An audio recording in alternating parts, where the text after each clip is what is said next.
ఈ భూమి మీద ప్రతి ఒక్క మనిషి ప్రథమ లక్ష్యం డబ్బు సంపాదించడం అయితే అంతిమ లక్ష్యం మాత్రం ప్రశాంతంగా ఉండటం. కాకపోతే చాలా మందికి ఆ ప్రశాంతత ఎక్కడి నుంచి వస్తుందనే విషయం మాత్రం అస్సలు తెలియదు. కొంతమంది ఏమనుకుంటారంటే బాగా డబ్బులు సంపాదిస్తే వస్తుంది అనుకుంటారు. ఇంకొంతమంది ఏమనుకుంటారంటే ఆ డబ్బులు జేబులో పెట్టుకుని ఊరంతా తిరగటం వల్ల వస్తుంది అనుకుంటారు.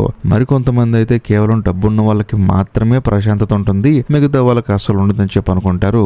అలాగా ఎవరికి నచ్చినట్లు వాళ్ళు అనుకుంటారు. నా విషయానికి వస్తే మనిషి జీవితంలో ప్రశాంతంగా ఉండడానికి డబ్బుకి అసలు సంబంధం లేదు. కాబట్టి మనం ప్రశాంతవంతమైన జీవితం ఎలా గడపాలో, అసలు ప్రశాంత జీవితాన్ని ఎలా పొందాలో ఈ రోజు నేను మీకు చెప్తాను. ఫస్ట్ ఆఫ్ ఆల్, మీరు ప్రశాంతంగా ఉండాలంటే మీ ఆలోచనల్ని నియంత్రించాలి. మన జీవితంలో నిజంగా ప్రశాంతత వచ్చేది మన ఆలోచనల్ని మనం కంట్రోల్ చేసుకున్నప్పుడు. అసలు ఇటువంటి విషయాల గురించి మనం ఆలోచించాలి. మనకి సంబంధం లేని విషయాల గురించి మనం ఆలోచించి మన బుర్రపాటు చేసుకోవటం వల్ల మనకి ఫస్ట్ ఆఫ్ ఆల్ మనశ్శాంతి అనేది ఉండదు. ఉదాహరణకు ఒక విషయం చెప్పిన, ప్రతి ఒక్క మనిషి అయితే ఫ్యూచర్ లో ఉంటాడు, లేకపోతే పాస్ట్ లో ఉంటాడు. అంటే జరిగిపోయిన దాని గురించి బాధపడుతూ ఉంటాడు, లేకపోతే జరగాల్సిన దాని గురించి భయపడుతూ ఉంటాడు. కాబట్టి నేను చెప్పొచ్చేది ఏంటంటే, జరిగిన దాన్ని మనం ఎలాగో మార్చలేము. అలా నెక్స్ట్ ఏం జరుగుతుందని చెప్పేసి మనం ముందుగానే గీసుకోవట్లేము. కాబట్టి ఈ జరిగిన దాని గురించి బాధపడకండి, జరగబోయే దాని గురించి భయపడకండి. ప్రస్తుతం ఉన్న జీవితాన్ని అనుభవించండి. అంతేగాని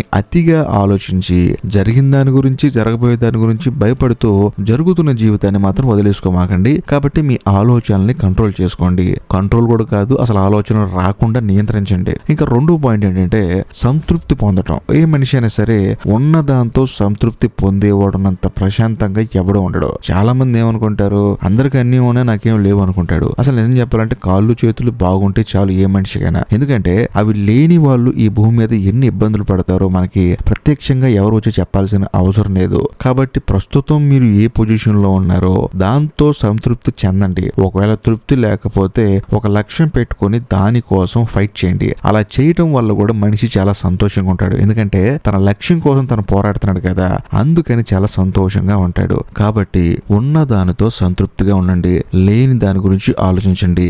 నా విషయానికి వస్తే లేనిది అంటే మాత్రం మనం సంపాదించుకోలేనిదే తప్ప మన దగ్గర లేనిది కాదు. ఎందుకంటే అవతలోడి దగ్గర ఉంది, మన దగ్గర లేదంటే దాన్ని మనం సంపాదించుకోలేదు అని. కాబట్టి మీరు సంపాదించుకోలేని దాని గురించి మీరు ఎక్కువ ఆలోచించమాకండి. ఉన్న దాంతో సంతోషపడండి. ఒకవేళ లేదు అని బాధపడే వాళ్ళకి మాత్రం నేను చెప్పొచ్చేది ఏంటంటే, అది మీరు సంపాదించుకోలేదు అంతే, లేకపోతే మీ కుటుంబ సభ్యులు మీకు సంపాదించి ఇవ్వలేదు అంతే, అంతకుమించి ఏం లేదు. కాబట్టి లేని దాని గురించి బాధపడమాకండి, ఉన్న దాంతో సంతోషంగా ఉండండి. ఇక మూడో పాయింట్ ఏంటంటే నిస్వార్థంగా జీవించటం. నిస్వార్థంగా జీవించడం అనేది ఇంతకంటే గొప్ప ప్రశాంతత మనకి జీవితంలో ఎక్కడా దొరకదు. చాలా మంది మీరు అబ్జర్వ్ చేశారో లేదో, చేయగలిగే సత్తా ఉండి, అంటే అవతల వాడికి హెల్ప్ చేయగలిగే సత్తా ఉండి కూడా చాలా మంది హెల్ప్ చేయరు. హెల్ప్ అంటే నా దృష్టిలో మీరు డబ్బు సంపాదించి వాళ్ళకి ఇవ్వటం కాదు, చాలా చిన్న చిన్న హెల్ప్లు. రోడ్డు మీద ఎవరో లిఫ్ట్ అడుగుతారు, ఇస్తే ఏం పోతుంది. అలాగా డబ్బుతో సంబంధం లేకుండా చాలా మంది మనల్ని హెల్ప్ అడుగుతారు. మనం వాళ్ళకి హెల్ప్ చేయటం వల్ల, నిస్వార్థంగా ఉండటం వల్ల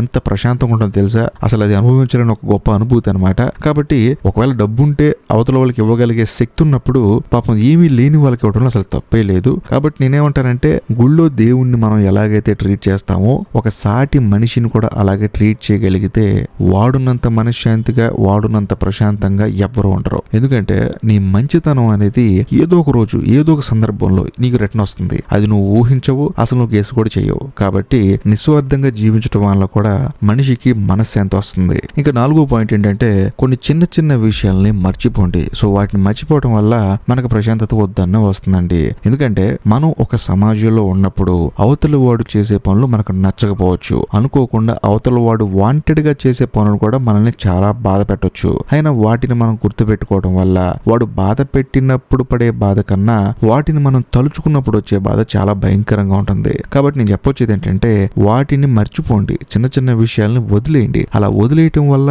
మర్చిపోవటం వల్ల మనం ఉన్నంత ఆనందంగా ఎవడో ఉండడు. ఎందుకంటే మనిషి అనేవాడు పట్టించుకోలే గానీ ఈ భూమి మీద ప్రతిదీ భారమే. కానీ దాన్ని పట్టించుకోకపోతే ఏ భారం మనకు ఉండదు, అందులోనూ మనసు అయితే అసలు భారంగా ఉండదు. కాబట్టి చిన్న చిన్న విషయాలను వదిలేయండి. చిన్న చిన్న తప్పులు చేసే మనుషులను కూడా క్షమించేయండి. దానికి మించిన మనశ్శాంతి ఎక్కడ ఉందండి. కాబట్టి మీరు ఇప్పుడు వరకు తెలుసుకున్న ఈ పాయింట్లు ఏవైతే ఉన్నాయో ఇవి మన జీవితానికి ప్రశాంతనివ్వడానికి చాలా హెల్ప్ చేస్తాయి. ప్రతి ఒక్క మనిషి ప్రశాంతంగా బతకటం అనేది సాధ్యమైన పనే. అది పెద్ద బ్రహ్మ విద్యం కాదు. కేవలం మన ఆలోచనలో మన ప్రవర్తన మార్చుకోవాలంతే, అంతకు మించి ఏమీ లేదు. ఈ వీడియో మీకు నచ్చితే లైక్ చేయండి, షేర్ చేయండి, కామెంట్ కామెంట్ చేయండి. ఇంకా లాస్ట్ అండ్ ఫైనల్ గా ఇప్పటికీ మీరు మన ఛానల్ సబ్స్క్రైబ్ చేసుకోకపోతే సబ్స్క్రైబ్ చేసి బెల్ ఐకాన్ ప్రెస్ చేయండి. బాయ్.